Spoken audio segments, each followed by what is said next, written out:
Real Madrid comeback, নাটকীয়তা এগুলো ছাড়া ফুটবলে কি আর কিছুই পারে না? ফুটবল খেলা সুন্দর ডমিনেট করে জিতবে, তাদের সেরা সেরা প্লেয়ার আছে, কিন্তু না, তারা দর্শকদের হার্টবিট একদম বন্ধ করার পর্যায়ে নিয়ে গিয়ে সেখান থেকেই বড় আচমকা চমক দিবে, সেখান থেকে ঘুরে দাঁড়াবে এবং জয় নিয়ে মাঠ ছাড়বে। এগুলোই যেন রিয়াল মাদ্রিদের ফুটবলের নিয়ম নীতি হয়ে দাঁড়িয়েছে। আরে ভাই, ডাব্লিউডাব্লিউই যে চ্যাম্পিয়নশিপ আছে সেখানে তো স্ক্রিপ্ট লেখা হয়, স্ক্রিপ্টের মাধ্যমে। আইপিএল এ নাকি স্ক্রিপ্ট লেখা হয়, কিন্তু সব স্ক্রিপ্টকে হার মানাবে রিয়াল মাদ্রিদের খেলা। মনে হয় যেন নিদারুণ একটা স্ক্রিপ্ট লিখে দেওয়া হয়েছে। যাই হোক, বলছিলাম রিয়াল সোসিয়েদাদের সাথে রিয়াল মাদ্রিদের কোপা ডেল রের সেমিফাইনালের কথা, যেখানে রিয়াল মাদ্রিদ শ্বাসরুদ্ধকর ম্যাচে শেষ পর্যন্ত জয় নিয়ে ফিরেছে। 8 গোলের ম্যাচে রিয়াল মাদ্রিদের জয় নিশ্চিত হয় শেষ পর্যন্ত। প্রথম লেগে রিয়াল সোসিয়েদাদের ঘরের মাঠে যদিও রিয়াল মাদ্রিদ 1-0 গোলে জিতে এসেছিল, কিন্তু ধরে নেওয়া হয়েছিল বড় পরীক্ষায় পড়তে যাচ্ছে রিয়াল মাদ্রিদ নিজেদের মাঠে। প্রথম থেকেই যেভাবে ডমিনেট করে খেলেছে রিয়াল সোসিয়েদাদ 16 মিনিটের মাথায়, সেটা তো গোলও পেয়ে যায়।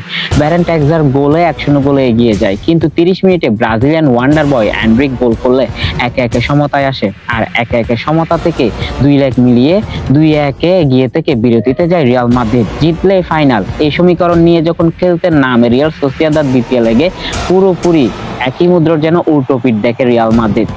72 মিনিটে আলাবার আত্মঘাতী গোল, রিয়াল মাদ্রিদ অনেকটা পিছিয়ে পড়ে, 2-1 এগিয়ে যায় রিয়াল সোসিয়েদাদ। 2 লেগ মিলে 2-2 ড্র তখনও, কিন্তু কে জানতো এরপর 80 মিনিটে ওয়েজারবাল গোল করলে 3-1 গোলে এগিয়ে যায় রিয়াল সোসিয়েদাদ। আর 2 লেগ মিলিয়েই তারা তখন এগিয়ে থাকে 3-2 গোলে। 3-2 গোলে এগিয়ে থাকার পর যখন মনে হচ্ছিল এই ম্যাচ রিয়াল মাদ্রিদ হারতে চলেছে, ঠিক তখনই জুডে বেলিংহাম এক অসাধারণ নৈপুণ্যে গোল করে বুঝিয়ে দেন তারা হারতে আসেনি।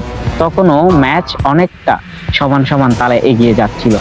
শেষ 90 মিনিটের হালকা একটু আগে 88 মিনিটে টিসুনামি গোল করলে অনেকটা জয় নিশ্চিত হয়ে যায় রিয়াল মাদ্রিদের। কিন্তু এরপরও নাটকীয়তা আছে, তাকে এবার জানতো।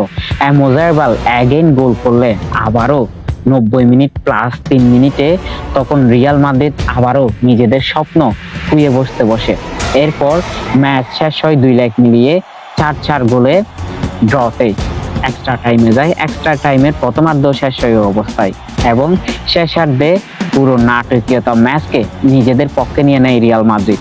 ম্যাচে 115 মিনিটে রুডিগারের গোল অবশেষে জয় নিশ্চিত করে রিয়াল মাদ্রিদের জন্য। আর কত কামব্যাকের গল্প বলবো বলেন।